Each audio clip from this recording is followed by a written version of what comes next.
What's up, queens? Welcome to the Female Dating Strategy Podcast, the meanest female-only podcast on the internet. I'm Ro. And I'm Savannah. And I'm Lilith. Back from the dead! Yay!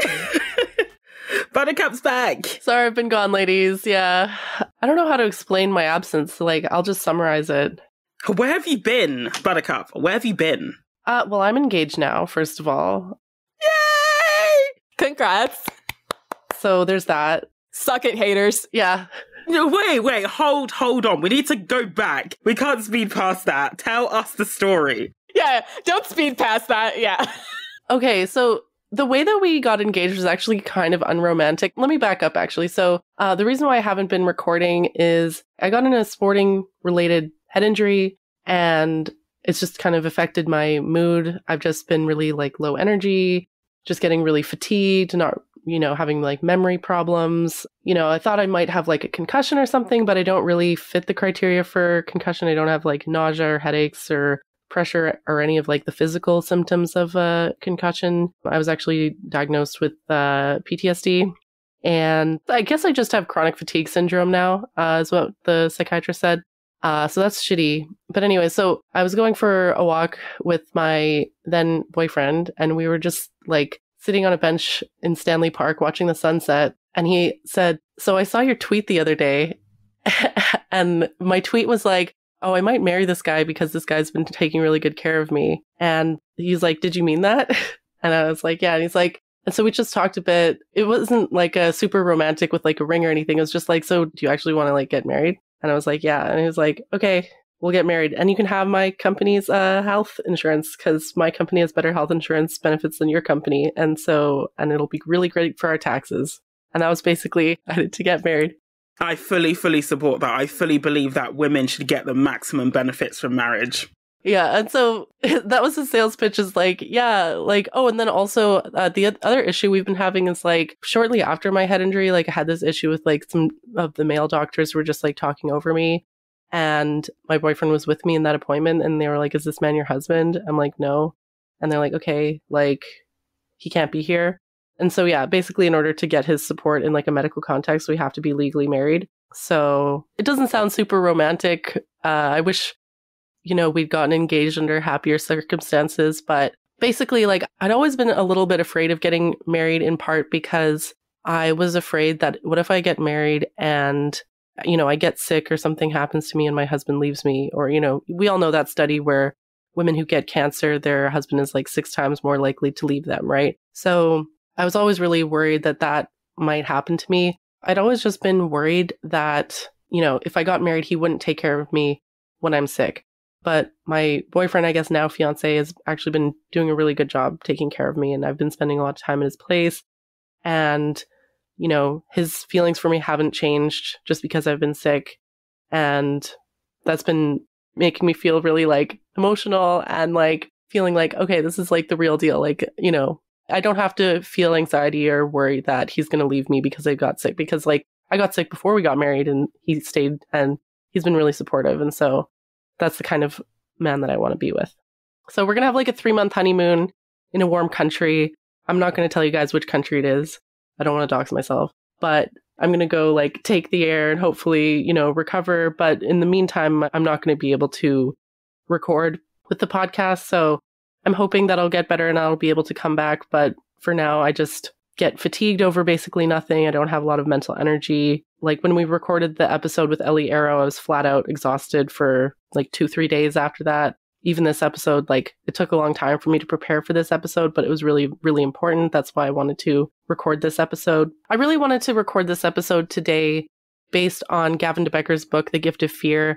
I've been reading it the past few months, and we actually read it in our book club on the Patreon Discord. By the way, I'm really sorry to the book club for ghosting on you guys.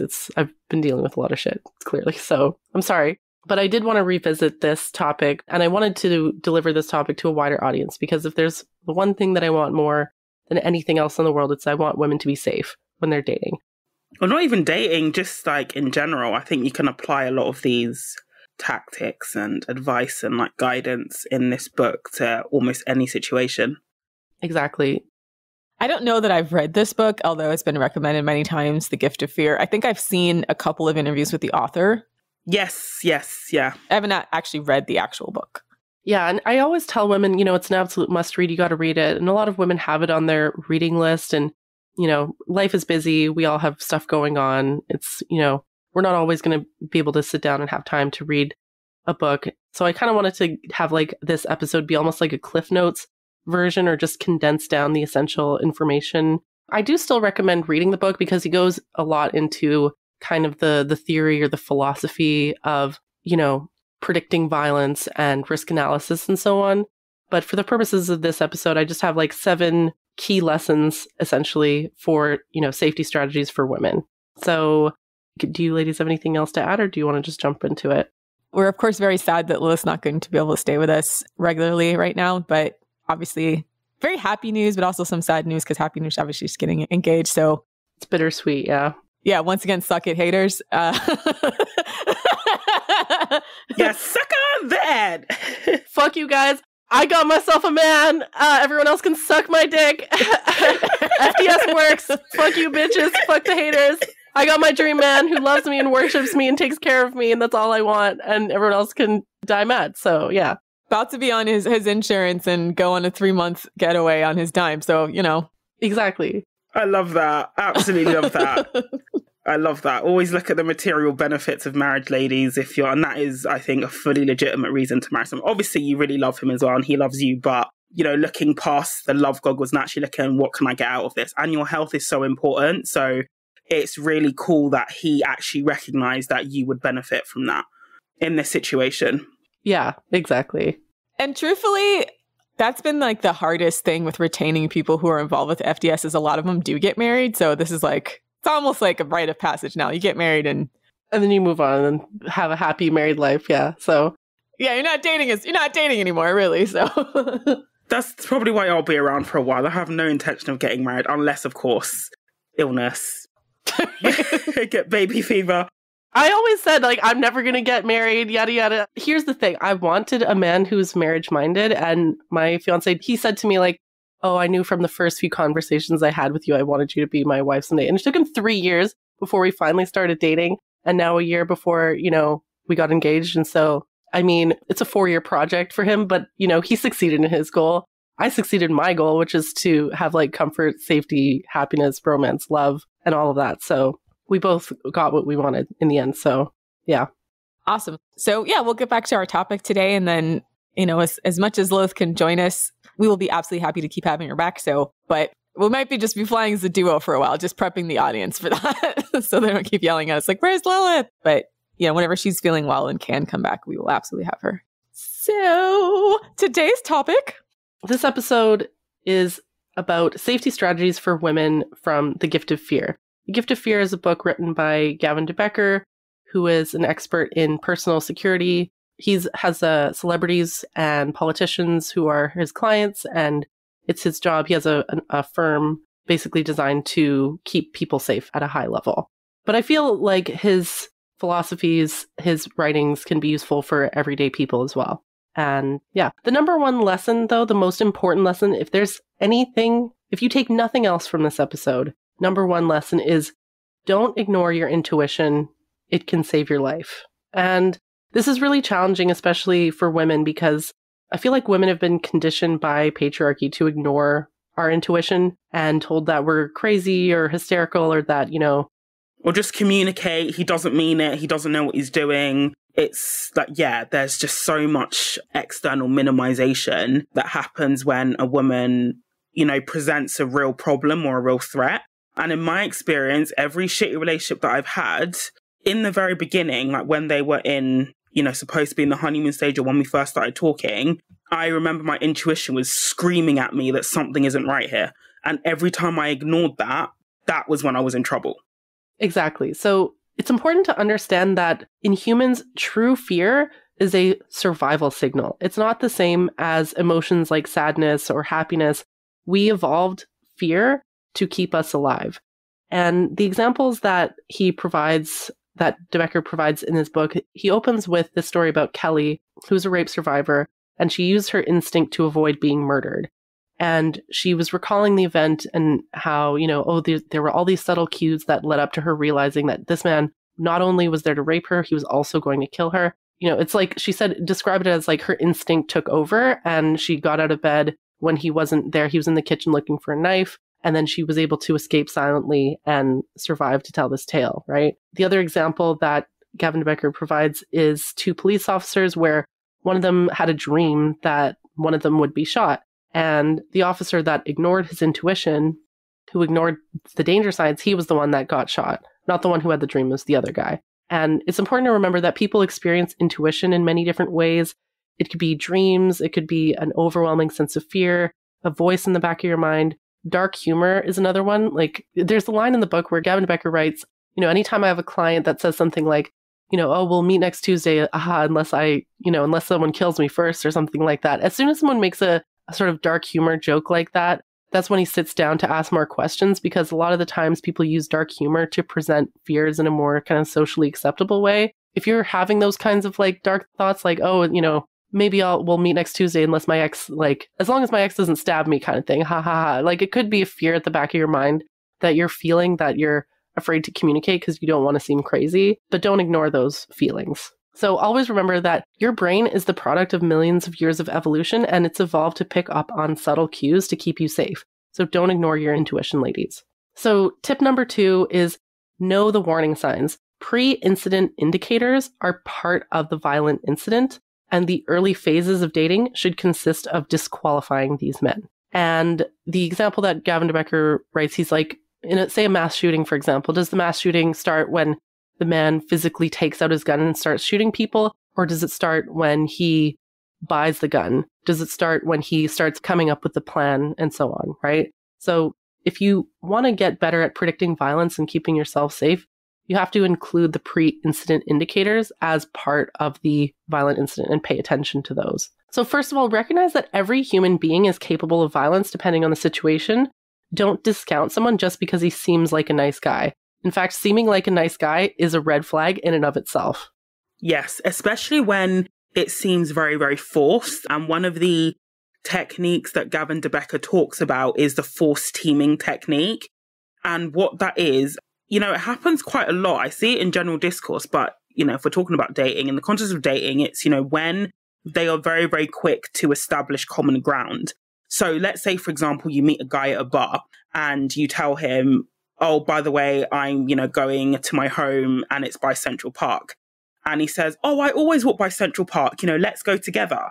It's sort of, he's trying to establish a connection, especially, when it's something that is quite intimate to you, that is basically where you live, prematurely. And he's doing that to get your guard down and to make you think that you both have something in common when sometimes you don't. A lot of the times when forced teaming is used, it's not genuine. And you'll recognize that because you'll feel he's trying to get too close too soon. Exactly. And the example that De-Becker provides in Kelly's story was that this man was trying to get into her apartment and he said, we have a hungry cat to feed.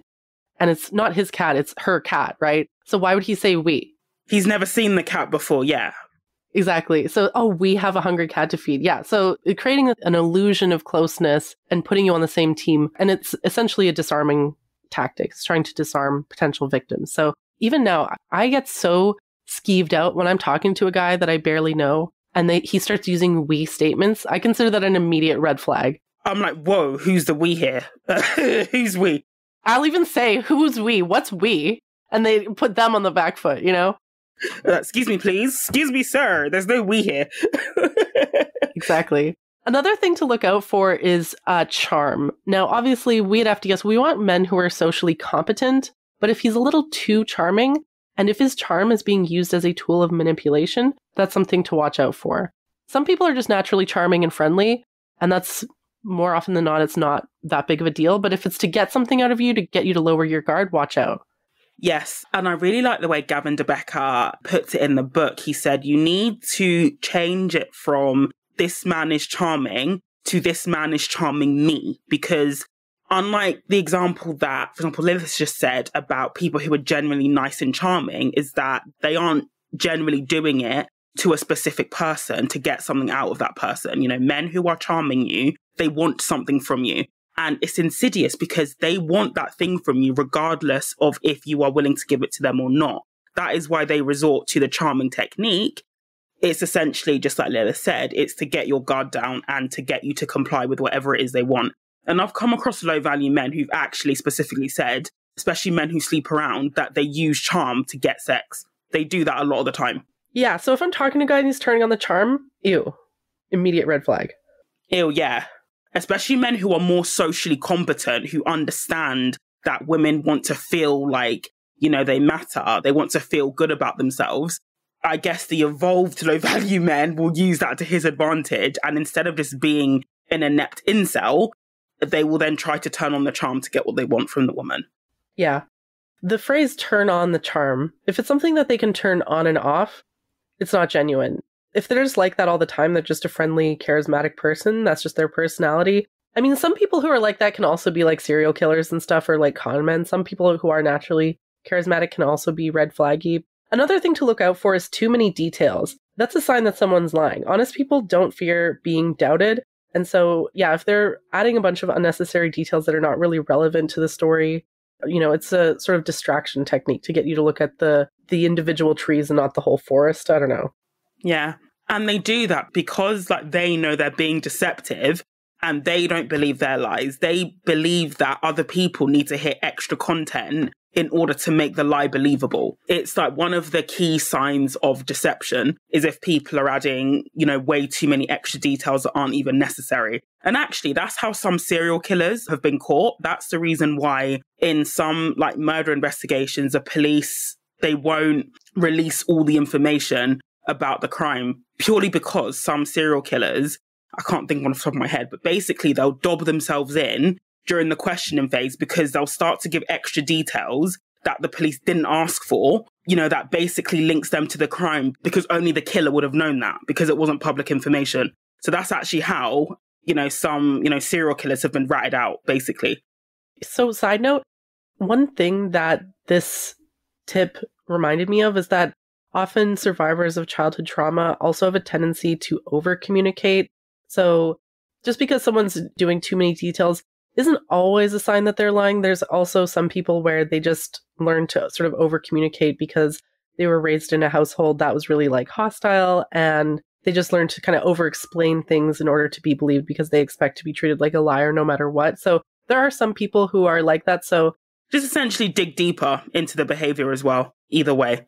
Exactly. So it's something to pay attention to, but it's not always like, oh, this person has nefarious intent. Because some people are just doing that because they've just been conditioned in that way, and it's unfortunate for them. Oh, another major one is typecasting. So this one, I previously referred to this as backfooting. We talked about this in the Lundy Bancroft episode where, you know, say a man accuses you of cheating to get you to act in a way that's like really obvious that you're not cheating, but you're acting in a way that's beneficial to him. So if a man accuses you of something like, oh, you're probably too stuck up to talk to a guy like me, he's doing that to make you think like, oh, I have to talk to him to prove I'm not stuck up. He knows it's not true, and they're trying to capitalize on, you know, women's desire to not be offensive. Because like most women don't want to be seen as rude or uppity or stuck up or a gold digger. But when a guy leads with that, it's basically they're trying to bait you into engaging with them. It was just like the other day when someone on Twitter called me a gold digger and I was like, yeah, I am. And what? End of conversation. I'm not going to try and prove that I'm not. I actually am because I also have money. What's wrong with being a gold digger? Like, yeah. And I've also got money. Like, why would I associate with somebody who doesn't when I've worked hard to amass wealth for myself? But anyway, that's just an example of, I don't believe in, for example, you know, when some feminists say we need to reclaim the word slut. That's not really what I'm talking about. But if you don't allow what a guy is saying to affect you, especially if he's saying something negative about you, it will make you a lot happier and a lot stronger because half the time they don't believe the crap they're saying. You know, they're just trying, you know, to bait you into a conversation. And for many, many guys, even if you scream at him and say, that's not true, I'm not like this, like some women do, they fall for the trap and start saying, I'm not like this. They start writing long paragraphs. He still won because what he wanted was your attention. And it doesn't matter if that attention is positive or negative. That's why you literally just say, thank you very much, or just don't say anything and just ignore him. Just block and delete. Exactly. You have nothing to prove, so don't feel like you have to prove him wrong. Exactly. Personally, my favorite is if a man accuses me of something negative, I just double down, actually. And that shocks them. They're just like, like I wasn't expecting that. You weren't supposed to actually be like that. I was just saying that to get your attention, you know? Yeah, I am a stuck-up bitch. And what? Like, they won't know what to say. Like, they're not used to that answer, right? But yeah, I'm a gold digger, and what you can do about it? Nothing. So yeah. Oh, so another warning sign is unsolicited promises. And this came up in the Kelly case as well, where he said something like, oh, I'll just put down my groceries and I promise I'll leave after that. That's weird. Like, when criminals often use unsolicited promises like that to get victims to trust them. But it's like, why were you making that promise in the first place? It was unsolicited. She didn't say, like, it's not in response to anything that she said. It's just something that he's saying to get her guard down, right? And also, it's something that you should do that should be obvious. Like, if you're carrying in someone's groceries and you've delivered said groceries, you should leave anyway. You shouldn't need to promise somebody that you'll leave. It doesn't make any sense unless you want to do them harm. And you are saying that just to get their guard down so you can do harm, which was exactly what happened in this particular case. Exactly. And then, and the biggest red flag of all, and we've talked about this on FDS so many times because of how important it is discounting the word no. The biggest red flag. If you say, no, I don't want your help, or no, I don't want to meet you, or no, I don't want to go to this restaurant, or anything like that, and the guy insists or does not listen to you when you say no, run. First of all, get comfortable with saying no to men and run if he ignores it. A lot of women get scared of saying no because a lot of men do lash out at women and sometimes do react violently in a scary way when women say the word no. But as women, we have to fight that. We have to fight that and get comfortable with saying the word no, because if he responds negatively to that no, that in and of itself is a signal that you don't want a relationship with that person. If you're afraid of saying the word no to someone, that is a sign that you shouldn't be in a relationship with that person. Only be in a relationship with someone if they respect your no. And another red flag is if you say no and then they start trying to find solutions to your objections. This is also why I advise women, where possible, just say no and don't give a reason why. Because let's say, for example, a guy wants to take you out on a date and you think it's too late, but really you don't actually want to meet that guy at all. And you say, oh no, it's too late. He'll then say, oh, okay, well, we can meet in the afternoon, or we can meet in the morning. And then they might try and go back and forth at different angles, even though that is still not okay. But don't allow yourself to be talked down, because that is, outside of being violent, that's another tactic that men will do to wear you down, is that they will just try to problem solve, in quotation marks, to get you to say yes. But really what they're doing is they're not respecting your no. And that's, just like Lilith said, that is a big red flag. Exactly. And no is a complete sentence. So if you say, like, no, I don't want a relationship, and he says this in the book, no, I don't want a relationship right now. All he hears is right now, which means that you might want a relationship with them in the future. What you should say is, no, I don't want a relationship with you, which is like, there's no objection that he can handle with that, you know? So don't negotiate with men. And if he ignores your no, run. So tip number 3, or lesson number 3, I should say, understand JACA. JACA is a tool that I now use all the time. It's JACA. JACA is an acronym that Gavin De-Becker's firm uses to predict violence. It stands for perceived justification, perceived alternatives, perceived consequences, and perceived ability. And when all 4 are present, that is when violence is most likely to occur. So, for example, perceived justification, that would be like, does he feel justified in his mind to do something bad to you? And men will come up with all kinds of justifications, like, she rejected me, she's a bitch, she deserves it, whatever, right? That's why, like, things like victim blaming are so dangerous, because that increases the justification in people's minds to cause harm. Alternatives is other alternatives, like, say, for example, a stalker. If they have other alternatives like writing letters or, trying to get your attention in some way other than violence, most likely they will try to use the other means. Say someone gets fired from their job and they're at their last wit and they feel like they have no other option. Things like a mass shooting in an office, for example, often happen when people are just really, really desperate, and in their mind, they don't have any other alternatives. Sidebar, but one of the things that was so crazy to me about reading this book is how Americans have just accepted that violence in the workplace is like a thing. Like, bro, what is it like to be an American and just accept that violence in the workplace is normal? Like, that's so crazy to me. Like, are people just afraid of firing people all the time because, oh, he might go on a mass shooting? Like, it depends on the office. I feel like every office has like that one guy. If you heard that he shot up a place, you wouldn't be surprised. I think a lot of it just has to do with our overall exploitative labor culture. So it's just not uncommon for people to just go off the rails because they feel slighted, in addition to our very generous gun laws. So I don't know. Yeah, so we'll talk about that. Like, so workplace mass shootings is a great litmus test for JACA. So say like a worker gets fired, they believe it's unjust, that their boss fired them unfairly or something. So that's in their mind justification. Alternatives, is there like a, human rights lawyer, or like, are there, workers' comp, or, other avenues that workers can go to if they feel like they were fired unjustly? Or do workers just basically, most states are like at will states, right? So your employer can fire you for like any reason, right? Yeah, it's really, really, really hard to prove any type of case against an employer because everyone's at will. Like, you basically have to prove that they fired you for a protected characteristic like race, gender, sex, etc. But even then, most employers aren't stupid enough to do that outright. Most of the time, they create some kind of fake paper trail of you sucking, even if you don't, and then fire you. So it's like, we do technically have that. And then it depends on your state to see how aggressive the enforcement is. But like, most states don't aggressively enforce it. And most states, you're pretty much SOL, even if it's like, it has to be like so egregious that a lawyer would take it on and have a reasonable chance of winning, and or it's enough to make the company settle because they're concerned about the public perception. But like, at least in all of my years, I've never seen or heard of anyone anywhere in any of my jobs in an extended network successfully win a suit. I think I've heard of like one person who got a settlement for sexual harassment. And it was because it was like they had long receipts of this person who was employed at the company to like using company equipment to like harass them through email and IM and stuff. Damn. Yeah. So maybe that's why like workplace violence is so common in the US, is because there's not a lot of alternatives for workers who are in their mind being, who are treated in a way that they perceive as unfair. And we'll get to ability.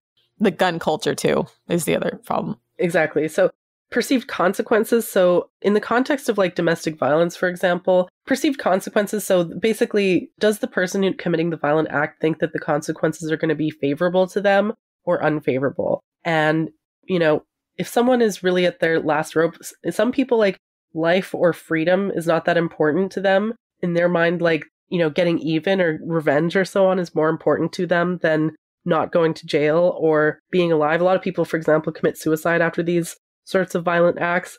And so, yeah, you have to try to understand, not just from your perspective as a reasonable person, but you have to get inside the mind of an unreasonable person, of like, what do they perceive as favorable or unfavorable consequences? I have to say too, though, I mean, a lot of it is just scrote nonsense too, because like I said, there's always one guy at the office, and it's usually not just isolated to him, people thinking he's going to go postal if he's treated badly at work. He usually has choice opinions about women. He's usually like socially awkward and kind of a drag on everybody, but he's like the most aggrieved person there despite being the least valuable player. So a lot of times it's just like, there's like a dichotomy between their perceived worth and their actual worth, and they're mad. And then like sometimes when they're reminded of the reality in sometimes harsh ways, then you see these guys go off the rails with the shooting. It's almost entirely men, right? And a lot of times it's men between like, well, actually, I don't know, maybe up to 50 to be honest, but like somewhere young men, 18 to 25 or like 25 to 45, guys that might be in their mid-career that feel like they're being passed over or something happened. So it's a little bit of a difficult thing because when you think of like actual workplace violence, it's almost entirely that demographics. And they're not the only people exploited under capitalism. They're just the biggest assholes about it.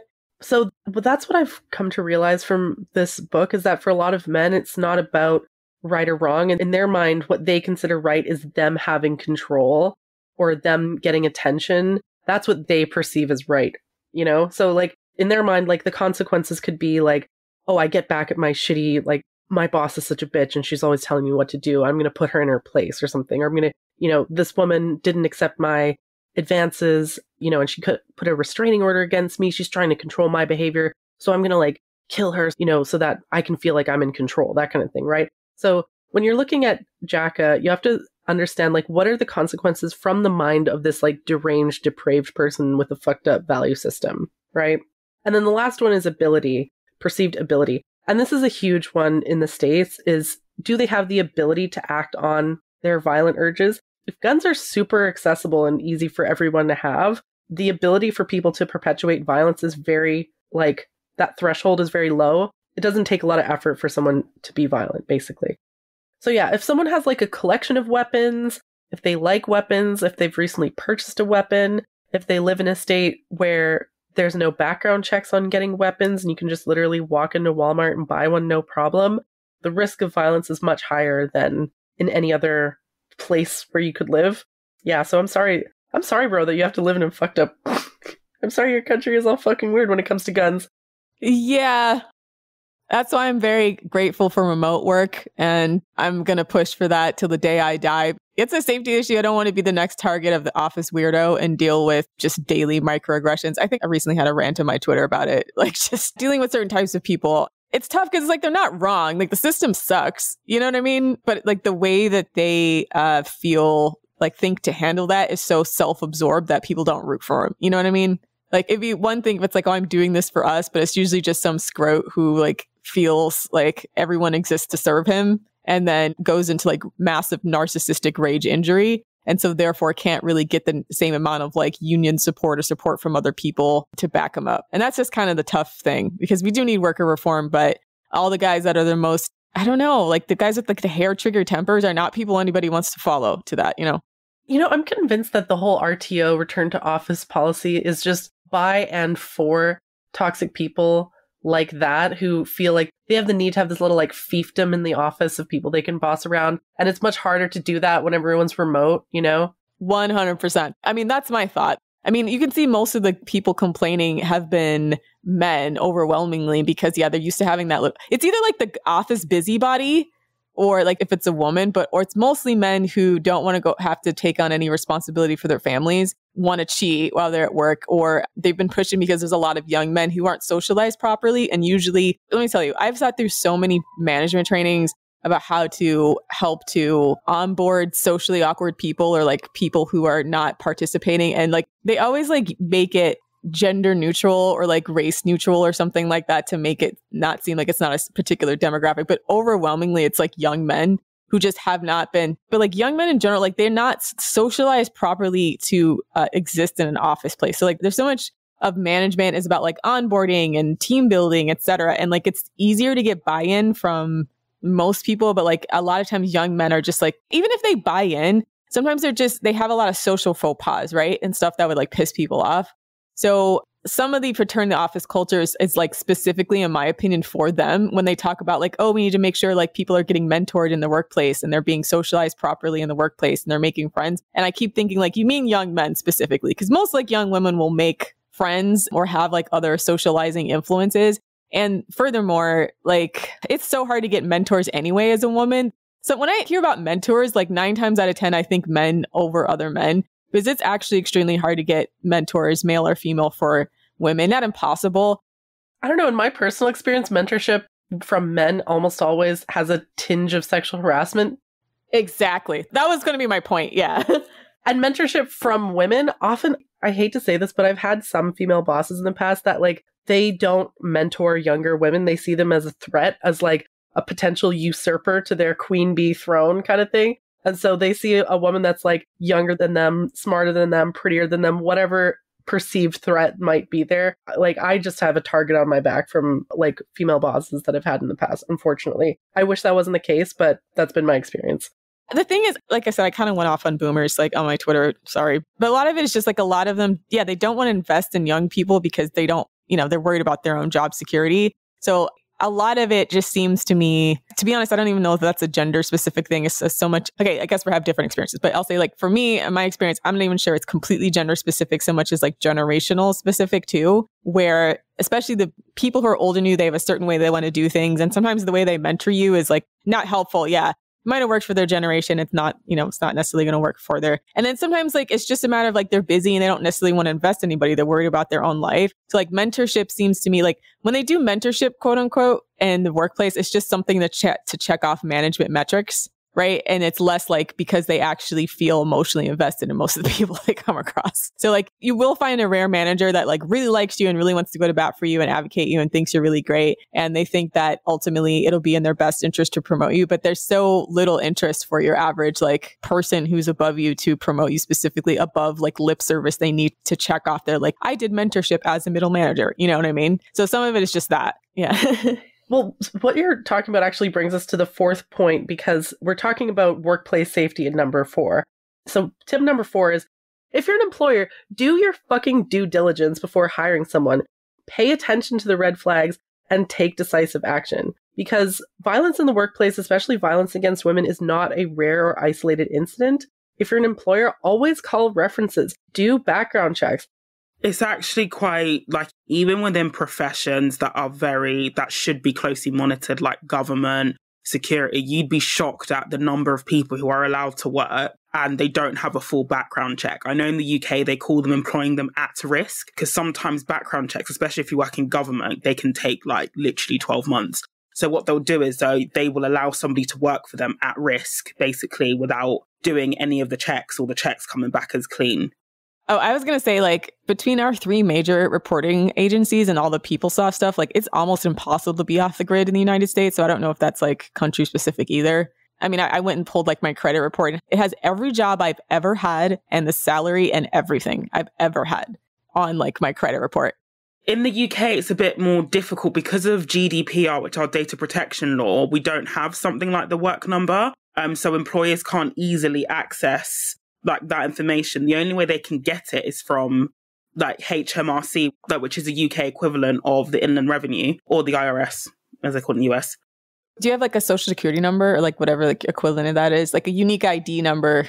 I mean, we do. We've got national insurance numbers, but that basically has all the positions that you've worked in and the length of time, your salary. But an employer can't access that. Like you'll basically need they'll need to get the candidate to get the letter from HMRC and the candidate will have to give it to the employer. So, I mean, employers basically can't access that. So if there is a reference check in the UK, the employer will have to literally call every reference. The only time they won't is if it's developed vetting, which is basically if you want to be a diplomat or work like at the top of government. But even that, the reason why DV vetting, as they call it, takes so long is because they have to basically interview like everybody. They have to manually check it. There's no central system that employers have access to where they can just see that because of data protection, basically. So what you guys are describing is much more higher level than what Gavin De-Becker is recommending. Like he's saying, he has a line in the book where he's like, I have very little patience for employers who don't do the bare minimum. But even small employers, they can't be bothered. That's basically it. They literally can't be bothered. A lot of them. It's so low cost and it literally could take like a half day to just like call back. Like when someone applies, you don't even have to actually call anybody. Just like looking out on face value at the application of like, oh, the same phone number for their relatives or their emergency contact is also used as a reference, that kind of stuff. Like, or, you know, just even just asking them like, why did you leave your last job? If they say it's, oh, personality conflict or, oh, my boss was an asshole. If you're asking these basic questions in the interview process and they show that they don't have the ability to like take responsibility for their actions or, you know, understand other people's points of view, stuff like that, right? It doesn't have to be super complicated and high level. Like I do recommend doing a criminal background check because one of the things that came up multiple times in this book is that someone with a history of domestic violence is almost always more likely to be in like the workplace, for example. There was David Burke who, you know, shot down. This was like the most deadly workplace violent incident. It was David Burke in US Air. Something like 43 people, I believe, died. As a side note, but totally related, there was a big controversy that blew up this week over this guy who used to have the Twitter handle Waymo the God. Have you guys followed that at all? So he tried to rebrand as a TikTok chef. And what he used to do is write really horrific racist things. He's Black. He used to write like horribly racist things against Black women, especially dark-skinned Black women. Oh, yes, I've seen this guy, yeah. Oh, I heard about that, yeah. like basically telling them to kill themselves, like comparing them to all types of animals and stuff. Like probably the worst. I mean, honestly, could have been written by a KKK person. It sounded like Stormfront. And also apparently was asked to leave his school for a while because of a pending sexual harassment, sexual assault case. And when he was in, I think, undergrad, and somehow at some point ended up finishing his schooling and then going on to law school, and then got hired into the district attorney's office in Houston, Texas. I think it's Harris County, as an assistant district attorney, and rebrand himself as this like feel-good TikTok chef, except for the internet doesn't particularly forget. So they pulled up all his old tweets, etc. And so a lot of people were saying like, oh, these guys are just trolling on the internet. They don't mean this thing. But this guy now has a position of semi-authority in the DA's office of all places and a district attorney. And you can't trust him to be like fair towards Black women who are victims of crimes, right? In addition to the actual sexual assault and sexual harassment allegations that are being alleged by different women on Twitter. This is another situation where it just looks like they don't do due diligence on these guys. And I feel like even if they did, men are forever being made excuses for. So like, just to reiterate your point, but yeah. And yeah, some of it is also in the employment world is that male candidates are given the benefit of the doubt way more than they should, generally speaking. He didn't even like, he was stupid enough to actually use his real name, right? Like he wasn't even like trolling behind a burner account. But it wasn't even subtle. And, you know, that just goes to show like, you know, the extent of the male privilege. And also bearing in mind that, this is a bit of a tangent, apologies, but bearing in mind that the actual recruitment system, it's actually quite Machiavellian in that people are encouraged to lie and manipulate to get the job. Yeah, because if you've ever been in any kind of competitive recruitment process, everybody's embellishing, everybody's lying. And, you know, somehow we've become okay with that. And generally speaking, you know, men are more likely to possess the dark triad traits, which are Machiavellianism, but narcissism, and also psychopathy, a lot more than women. And so I'm not surprised that like degenerate men, you know, tend to go far in recruitment and in their careers, because ultimately the recruitment processes that we currently have, it rewards that sort of behavior. Oh, yeah. But back to David Burke. So the most deadly workplace violent incident was Pacific Southwest Airlines Flight 1771. 43 passengers on a plane died because this guy, David Burke, was getting revenge on his boss for firing him. But David Burke had a history of domestic violence and a bunch of other red flags and like other workplace, like, you know, stealing money and like just a bunch of red flags that like had these things been paid attention to, this event might not have happened kind of thing. So had they paid attention to these red flags, this event may not have happened. And so if you're an employer and you do a criminal background check on an employee and find that he has a history of domestic violence in any way, don't hire him. You're putting your employees at risk. Moving forward, hopefully I recover from this and get to have a job eventually. But as an employer in the future, I will definitely be doing this bare minimum, like safety background checks for my own employees' safety, right? Because I wouldn't want to bring someone on the team. You know, this happens all the time where like, you know, you bring someone on the team, he develops like a fixation or weird hyperfixation on another woman there. And suddenly, you know, not only is she getting like sexually harassed or stalked or so on, like she's in actually very real danger if she rejects him. You know, if you try to fire a guy like that once he's already on the team, that can be the inciting incident that causes him to act violent. So the best thing is just to not hire these people from the beginning, like at all.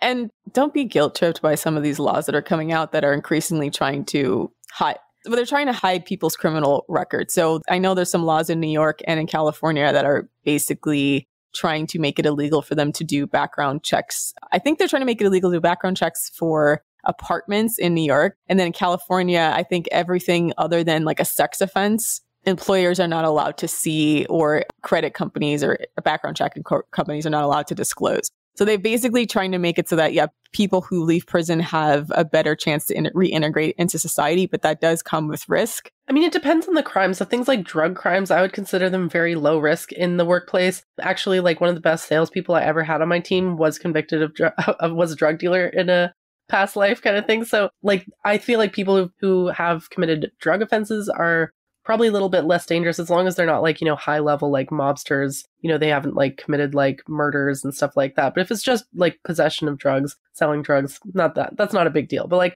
yeah, like domestic violence against women, huge red flag. That's the concern, is that in a lot of these cases, a lot of advocacy groups are advocating for like full sealing of any type of record. But yeah, if you're an employer or you're a landlord and you need to figure out, hey, I have a building full of kids, and now it's illegal to look on this person to see if they have a history of violence against kids or women, you know, that does kind of make it a bit difficult. Like it makes it a little bit less safe for women in those environments. So it's tough. Yeah. So if you're an employer, I highly recommend reading this book. Gavin De-Becker has a list of interview questions that are really valuable. If I'm ever an employer again in the future, I'm definitely going to be asking these questions because it's important to get a sense of this person's value system. Are they capable of acknowledging multiple perspectives? Are they capable of acknowledging how their actions might have contributed to a conflict? You know, beware of anyone who has a pattern of intimidation, manipulation, threats of violence. If they talk about weapons, if they've purchased a weapon in the last 90 days, if they have a collection of weapons, run, you know, get a sense of how they resolve conflict. Beware of people who have a sort of paranoia or feel like other people are out to get them, because in their mind, that can add to the justification leading up to a crime. Also beware of the scriptwriter, which is someone who has really inflexible thinking. They create like narratives around mundane interactions, don't take responsibility for their actions and always cast themselves as the victim. And also when you're firing someone, be direct. Take reasonable steps to prevent high emotions. And a lot of the times employers will be afraid of firing someone like this because they think, oh, if I fire someone who's like crazy, they might come back and, try to kill me or something like that. So they transfer them to other departments and make it somebody else's problem. The more you transfer them or kind of jerk around with people like that, the more in their mind the justification increases. So it's better to just try to do it in a way, he lists a bunch of strategies about what day to do it, how to do it, and so on, in a way that's not going to leave the person feeling really high emotions, which, if they're feeling very, very strong negative emotions about being fired, then yeah, the likelihood that they're going to come back on Monday with a gun is higher. So beware of that. So moving on to number 5, when leaving an abusive relationship, be very careful with restraining orders. This was something that was very enlightening in this book. A lot of people think that, oh, if I just get a restraining order, then I'll be safe. Wrong. Statistically speaking, a piece of paper isn't going to stop a violent man. In many cases, a restraining order is actually the inciting incident that triggers a man to go from inaction to action.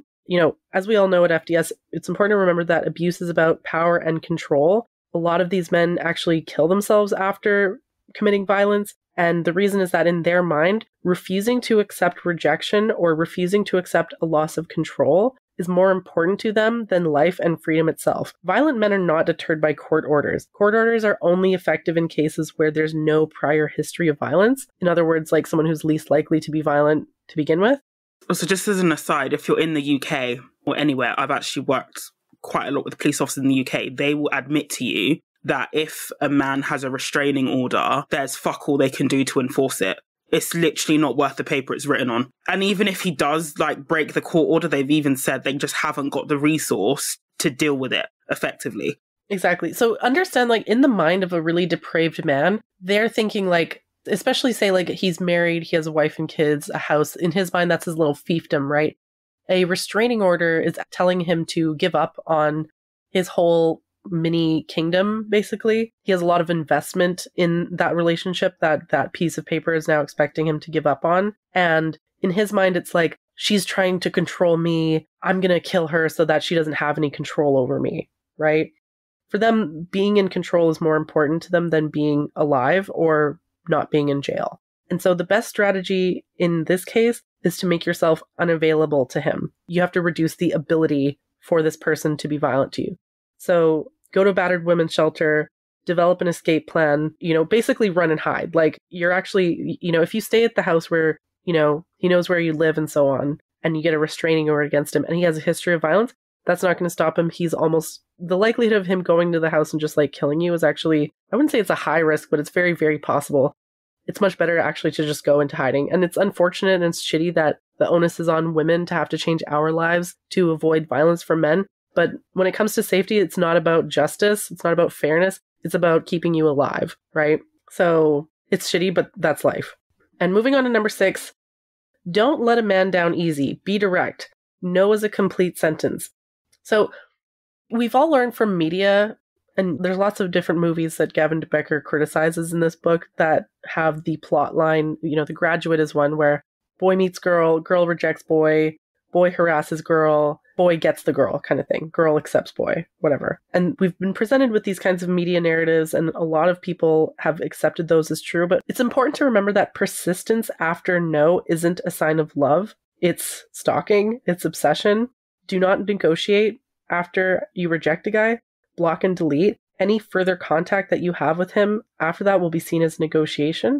If he calls you 30 times and you tell him to stop calling you, he learns that the cost of reaching you is 30 calls, and that increases his emotional investment. That's why at FDS we say block and delete.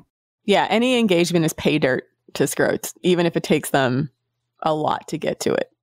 Exactly. And there's a line in the book that was really chilling to me. It was like, you'll be thinking of me. You might not be thinking good things, but you'll be thinking of me. Like, so if a guy wants a relationship and you don't want a relationship with him, in a lot of really depraved men's minds, like the next best thing is like, oh, well, she's going to be worried, you know, that I'm going to come and stalk her, kill her or something. Like she'll be thinking negative things about, like in the mind of a depraved man, negative attention is still attention. And if you're not going to give him positive attention, then he'll give you a reason to give him negative attention. So it's best to just not give him any attention at all. It's safer to not give him any attention at all. And last but not least, number 7, it's important to pay relaxed attention to your environment rather than paying rapt attention to your imagination. So in other words, like you have to pay attention to the reality of the world in front of you. Like don't get caught up in worries and anxieties.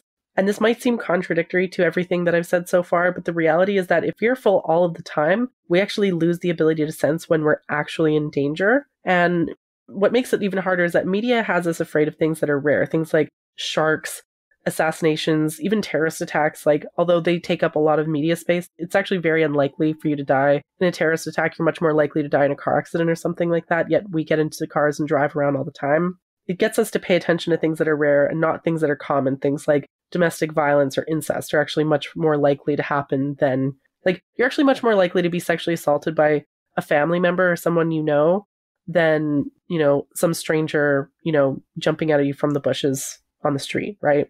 So keep in mind that worry is not the same as fear. More likely, it's a distraction that harms more than it helps. So just keep in mind that human behavior is like a chain, and the violent incidents are merely the links in that chain. And when you know the signs of like each link leading up to the violent act, human behavior is actually very predictable. Beware of electronic scare tactics, things like local news, viral content, because it can desensitize your fear response and cause unnecessary anxiety. And I wanted to end on a kind of positive note, actually, because although this episode has been very doom and gloom, it's important to keep in mind that although the world is a dangerous place, it is also a safe place. There are bad and there are violent people, but there are far more people who are good and who are non-violent. We survive risks and we make high-stakes predictions every day. And if we allow our worries and anxieties to prevent us from living a full and happy life, is that actually better than the actual violence? So I want women listening to this episode to keep in mind that, you know, yes, there are like dangers all around us and things that we should pay attention to, but at the same time, you know, pay relaxed attention to your environment. Don't get caught up in worries and anxieties about what might happen. It's important to kind of, you know, as much as you can, live in the moment and enjoy life for what it is in the present moment as much as possible. Yeah, I feel like the name, The Gift of Fear, is really important, that it's just a safety mechanism to keep yourself safe, but it's not meant to make you a prisoner of your own mind, you know? Exactly. Such a fine line, you know, like, well, maybe not that fine of a line, but I do think as your BS meter and your ability to pick up on your environment gets more finely tuned, then you can actually relax. So it has like maybe the opposite effect, that you start to feel more confident, right? Instead of paranoid, because you start to feel more confident in yourself to remove yourself from a situation that's not safe versus like feeling like I never know when things are going to happen. That's why I'm a big advocate of knowledge being power, because you can kind of relax and feel like something's not going to come out of left field that I didn't see coming. I have the ability to take care of myself. I have the ability to see the signs in front of me, connect the dots, and remove myself as needed. You know, quietly slip out the back if you need to. Also, yeah, like understanding that like running away, escape, that's another point that I forgot to mention, but like it's much better to disengage from the threat than to try to engage in a war. Like he talks about throughout the book, like a reasonable person cannot win a war with an unreasonable person. Like, you know, they're going to be willing to do shit that you cannot. I cannot tell you how long it took me to learn that specific lesson Jesus Christ, like, please internalize that. Like, wait. Yeah. Like, if a guy's being crazy, like, I know that in the past, sometimes I've talked about how, like, yeah, sometimes I troll guys into blowing up, and then, you know, that their angry reaction is used against. I do that in certain situations, but I actually avoid doing that as much as I can, because, like, truly depraved men are willing to do things that you can't even think of, you know?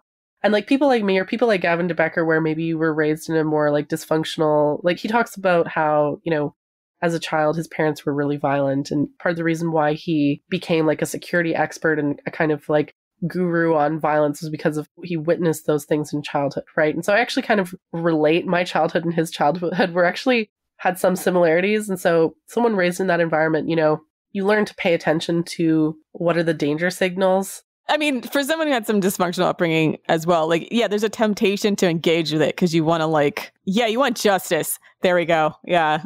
You want justice. You want to like make things right. Yeah. Like that's the thing. Like I have the same thing where like sometimes, you know, when I spot like toxic traits in someone that I see recognized in my own parents, for example, there's like a flicker of like, it's almost like, oh, I'm going to make things right for all those times as a child that I was done wrong kind of thing.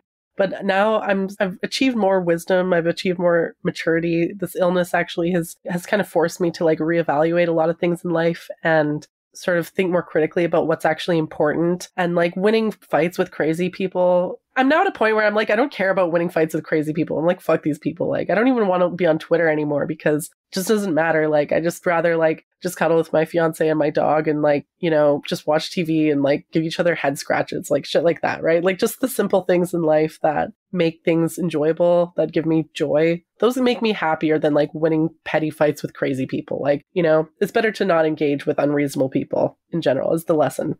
Or at least if you're going to like try to change things, you have to do it in a smarter way. Because like, yeah, you will get exhausted trying to out crazy. Or an energy efficient way. There we go. Yeah, energy efficient way. So I feel like specifically, I guess, with FDS, like it's more effective in the sense of like, it's more of a collective consciousness raising than like us trying to be necessarily like individual battle warriors, even though obviously because we're, I guess, somewhat, we're not really public, but I guess people know our voices and who we are. But you know, we sometimes take the slings and arrows of that, but like, yeah, I mean, a lot of things that are shitty in life exist, and it's always a balance between like what you can do to keep yourself healthy and then like fighting the good fight for the next generation or so, right? Like sometimes you have to lose individual battles to win the war. So sometimes like disengaging with like nutty people, you know, I never want to tell people like they're wrong for feeling or wanting a sense of justice for like shitty things in the world. But like just knowing that there's probably smarter ways or more efficient ways to go around it. And sometimes you have to play the long game, right? And like playing the long game is tough. But yeah, disengaged from crazy people because like they're in their element and you're not. Yeah. But even playing the long game, if it's like with someone who's inconsequential to your life, like why invest that much time and energy, right? If you're in a situation where it is life and death, like you're an oppressed person and this person has more power than you and it actually is about life and death. And I can actually see why playing the long game would be necessary. But like for me personally, if this person isn't like a real danger to me, you know, I don't really want to like, I don't care about scoring justice points against crazy people anymore. It's like, fuck it. Like that shit's behind me now. And literally like just sitting on the couch, chilling with the people that I care about, or just like having those kind of moments of intimacy and so on are more important to me than winning battles. And so that's just for me personally, but you know, I'm hoping that women listening to this episode, that your takeaway will be like, yeah, there's a lot of shitty, fucked up, crazy, depraved men out there that are a danger to you. And it's important to enjoy your life anyways. Because if you allow the fear of those crazy people to prevent you from enjoying life, then you're letting those people win. Yeah, don't let the terrorists win. Terrorists hate our freedoms. Yeah. Yeah, don't let the terrorists win. Terrorists hate us being happy. And a lot of these fucking crazy, depraved men are terrorists in a way. So yeah. That's it. Thanks for listening. Yes. Thanks for coming back. Savannah, do you have anything to add? No, that was everything. Okay, so that's our show. Please check us out on the website, thefemaledatingstrategy.com. You can discuss this episode in the forum.